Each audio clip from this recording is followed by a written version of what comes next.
Сәлеметсіздер ме 7-ші сынып оқушылары? Физика пәнінен 3-ші тоқсанға арналған жиынтық бағалаудың тапсырмалары балар.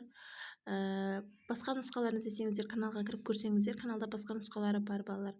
Берілген тапсырмалардың барлығын орындайтын боламыз. Видеоның соңына дейін қараңыздар. Бірінші тапсырмада 3 қорапша үстел бетіне суретте көрсетілгенде әртүрлі тәсілдермен орналастырады. Әртүрлі жағдайлардағы қорапшаның үстел бетіне түсіретін қысымдары туралы не айтуға болады дейді балалар. Қарасаңыздар, суретке бізде негізі өзі қысымның формасы P тең F бөлінген S еді. Енді осы жерден күш табатын болсақ, F тең M көбейтілген G. Сонда суретке қарасаңыздар, бұл жерде екеуі де 1 килограммды көрсетіп тұр. Яғни бұл жерде екі жағдайларда да көп қысым түсіріп тұр балалар. Б нұсқасы дұрыс.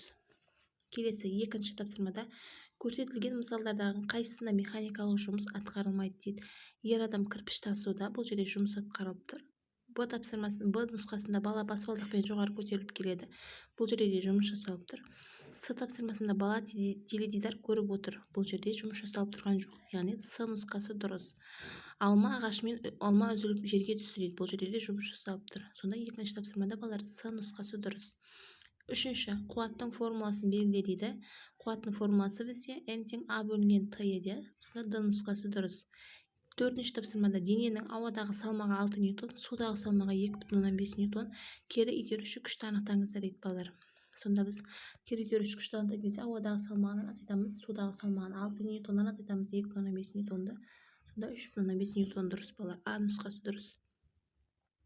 Келесі 5-ші тапсырмада 250 ньютон күш әсерінен денені 40 сантиметрге қозғады. Жасалған жұмысты есептеңіз дейді.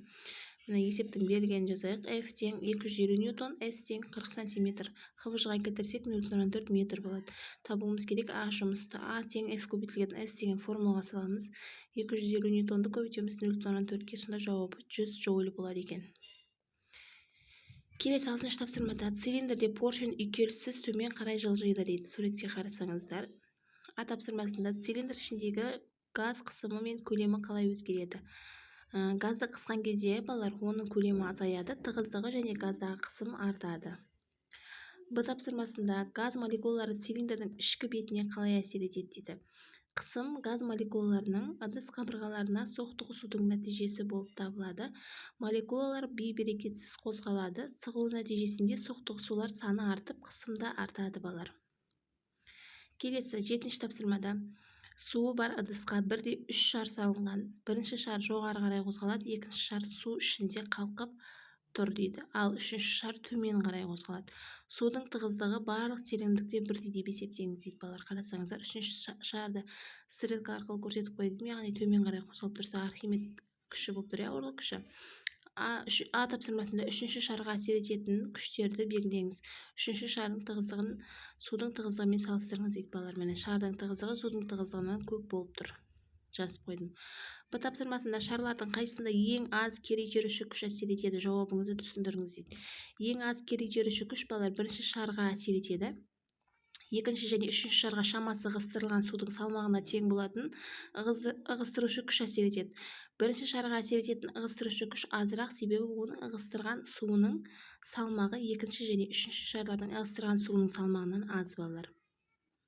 Келесі 8-ші тапсырмада егер кіші поршеннің ауданы 15 метр квадрат, үлкен поршеннің ауданы 1200 метр квадрат, кіші поршенге әсер ететін күш 150 ньютон дейді. А тапсырмасында гидравликалық көтергіштің көмегімен көтеруге болатын F күшті есептеңіз дейді. Б тапсырмасы гидравликалық көтергіштің күштен беретін ұтысын анықтаңыз дейді. Есептің берілген жазамыз. S1 бізде 15 метр квадрат, S2 бізде 1200 метр квадрат, F1 бізде 150 ньютон. Табуымыз керек біз F2-ні және де F2-нің F1-ге қатынасын. А тапсырмасынан бастап орындайық. Негізі бізде формуламыз, негізгі формуламыз F2-ні бөлеміз F1-ге, S2-ні бөлеміз S1-ге. Осы жерден F2-ні табатын болсақ, пропорция арқылы F1-ді көбейтеміз S2-ге, бөлеміз S1-ге. Сонда 150 ньютонды көбейтеміз 1200 метр квадратқа, бөлеміз 15 метр квадратқа. Сонда көбейтіп бөлсек, балалар жауабы 12000 ньютон шығады. Келесі Б тапсырмасында F2-нің F1-ге қатынасы 12000 ньютонды бөлеміз 150 ньютонға, сонда 80 болады екен. 80 есе 30 алады екен балалар. Келесі 9-ші тапсырмада цилиндр табанының ауданы 250 сантиметр квадрат. Егер оған көлемі 1 литр су құйса, цилиндр табаны түсіретін қысымды есептеңіздер дейді. А тапсырмасында цилиндр табанының ауданын 250 см квадрат және оған құйылған судың көлемі 1 литр х-ға келтіріңіз. Б тапсырмасында цилиндрге құйылған судың биіктігін анықтаңыз. С тапсырмасында цилиндр табанына түсетін қысымды есептеңіз. Д тапсырмасында егер цилиндрге спирт құйса, онда ыдыс табанына қандай қысым түседі? Спирттің тығыздығы 800 кг бөлінген метр куб дейді балалар. Есептің берілгенін жазайық. С бізде 250 см квадрат, В бізде 1 литр. G 10 ньютон бөлінген килограмм. Судың тығыздығы 1000 кг бөлінген метр куб, спирттің тығыздығы 800 кг бөлінген метр куб. А тапсырмасында аудан мен көлемді х-ға келтір деген 250 см квадрат 0,25 метр квадрат болады. 1 литріміз 0,1 метр куб болады балалар. Табуымыз керек. Б тапсырмасында H биіктікті, С тапсырмасында П судың қысымын, ал Д тапсырмасында спирттікін табуымыз керек. Ал енді H тең В бөлінген S деген формулаға саламыз. 0,1 метр кубты бөлеміз 0,25 метр квадратқа, сонда жауабы 0,104 метр болады екен. Ал енді қысым табайық. С тапсырмасында судың қысымын табамыз. Ро көбейтілген G көбейтілген H дегенге саламыз. 1000 кг бөлінген метр кубты көбейтеміз 10 ньютон бөлінген килограммға, оны көбейтеміз 0,104 метрге, сонда жауабы 400 паскаль шығады екен.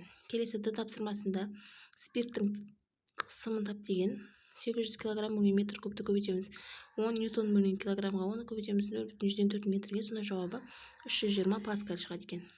Келесі. Балалар, осымен бізге берілген 9 тапсырманың барлығын орындап аяқтадық. Түсінбеген жерлеріңіз болса, комментарийға жазып сұрасаңыздар болады. Басқа нұсқаларын іздесеңіздер, каналға кіріп көрсеңіздер, каналда бар. Түсінбеген жерлеріңіз болса, сұрай беріңіздер балалар. Ұнаған болса, лайк басып достарыңызбен бөлісіп қойыңыздар. Каналға тіркеліп қойыңыздар. Сау болыңыздар.